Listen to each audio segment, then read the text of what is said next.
வணக்கம் நண்பர்களே. இன்றைய நாள் நமது இந்திய பங்கு சந்தை 13,000 புள்ளிகளை நிஃப்டி 13,000 புள்ளிகளை கடந்து பயணித்துக் கொண்டிருக்கிறது.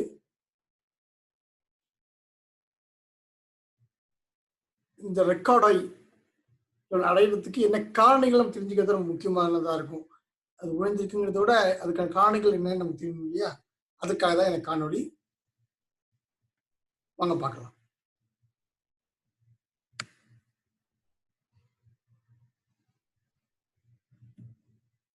நம்ம எல்லாத்துக்குமே தெரியும், ஏற்கனவே நம்ம காணொலி சொல்லிக்கிட்டு இருக்கோம். நம்ம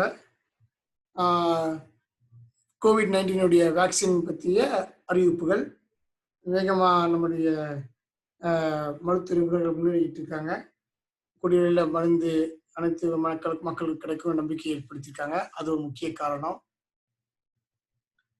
அதுக்கடுத்த குளோபல் ரேலி, இந்த செய்தியால குளோபலாவே உலகம் முழுசாவே எல்லா மக்களையும் பாசிட்டிவா இருக்கு. அதே நேரத்தில் ட்ரம்ப் அட்மினிஸ்ட்ரேஷன்ல இருந்து டிரான்சிஷனை ஸ்டார்ட் பண்றதுக்கான ஆயத்தங்கள் நடந்துட்டு இருக்கு. அது ஒரு பாசிட்டிவான நியூஸ். அதே மாதிரி குளோபல் மார்க்கெட்ஸ், யூஎஸ் மார்க்கெட் வந்து நேற்று பாசிட்டிவா ரொம்ப க்ளோஸ் ஆகிருந்துச்சு. ஜப்பான் நிக்கி வந்துட்டு 2.5% அப்ல இருந்துச்சு. ஆஸ்திரேலியா ASX 200 வந்து 1.26% அப்ல இருந்தது. அதாவது குளோபல் மார்க்கெட் வந்து இன்னும் சவுத் கொரியா மார்க்கெட்ஸ்லாம் கூட பாசிட்டிவா இருந்தது. இந்த மாதிரி குளோபல் மார்க்கெட்ஸும் பாசிட்டிவா இருந்தது ஒரு காரணம். எல்லாமே அப்ல இருந்துச்சு. அது ஒரு முக்கிய காரணம் நம்ம பங்குச்சந்தை வந்து புதிய உச்சத்தை தொடுவதற்கு.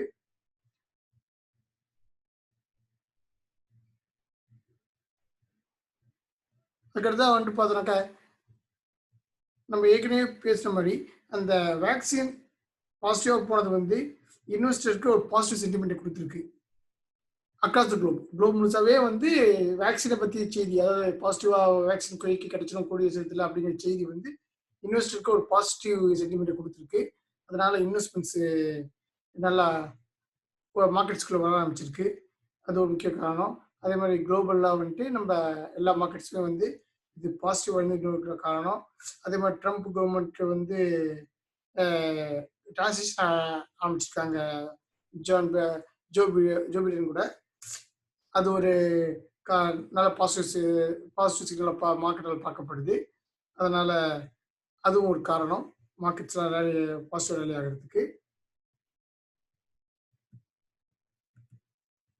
அதுக்கு அடுத்து முக்கிய காரணம் இந்திய மார்க்கெட்டை பொறுத்த வரைக்கும் இன்னொரு முக்கிய காரணம் என்னன்னாக்கா, FII இன்ஃப்ளோஸ், அதாவது ஃபாரின் இன்வெஸ்டர்ஸ் வந்து அவங்களுடைய இன்வெஸ்ட்மெண்ட்ஸ் வந்து இந்தியா மார்க்கெட்டுக்குள்ள வர்றது ஒரு முக்கியமான செய்தியாக பார்க்கப்படுது. அதாவது ஃபாரினர்ஸ் வந்து இந்திய மார்க்கெட், வெஸ்டர்ன் மார்க்கெட்ஸை விட இந்தியன் மார்க்கெட் ஒரு பாசிட்டிவான மார்க்கெட், சீக்கிரமாக விசி ரிக்கவரி அடையக்கூடிய மார்க்கெட் அப்படின்னு பார்க்கறதுனால இந்த ஃபாரின் இன்ஸ்டிடியூஷனல் இன்வெஸ்டர்ஸ் வந்துட்டு இந்தியாவில் அதிகமாக இன்வெஸ்ட்மெண்ட் பண்ணுறாங்க. அதிகமான அமௌண்ட்டை உள்ள பூஸ்ட் பண்ணிட்டு இருக்காங்க.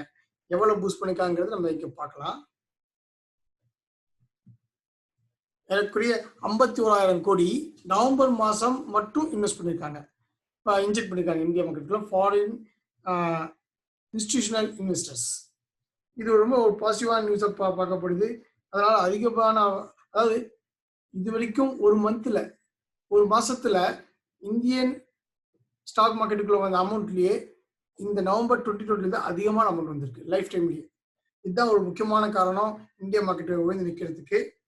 அதே மாதிரி செக்டரல் வைஸ் வேல்யூ நம்மளால பார்க்க முடியும். செக்டரல் வைஸ் பார்த்தோம்னாக்கா பேங்கிங் செக்டர், ஆட்டோ செக்டர் எல்லாம் வந்து ரொம்ப ஃப்ரெஷ்ஷாக டெஸ்ட் பண்ணிருக்கு. அது உள்ள ஃபாரின் இன்ஸ்டிடியூஷனல் இன்வெஸ்டர்ஸ் தான் சொல்லணும்.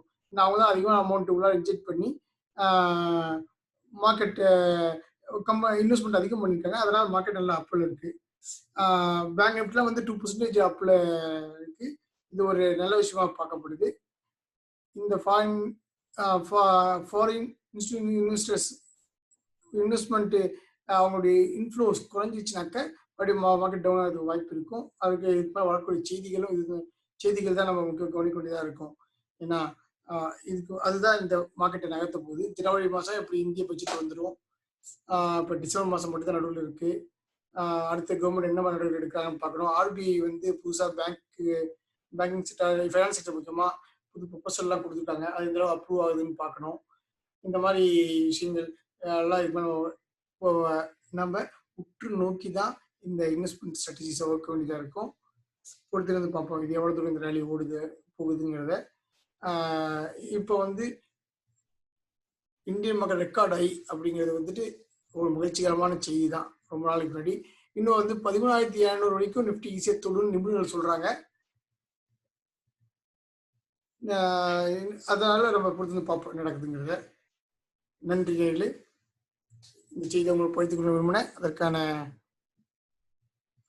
காணொலி இதை பார்த்தவங்க மிகவும் நன்றி. வணக்கம்.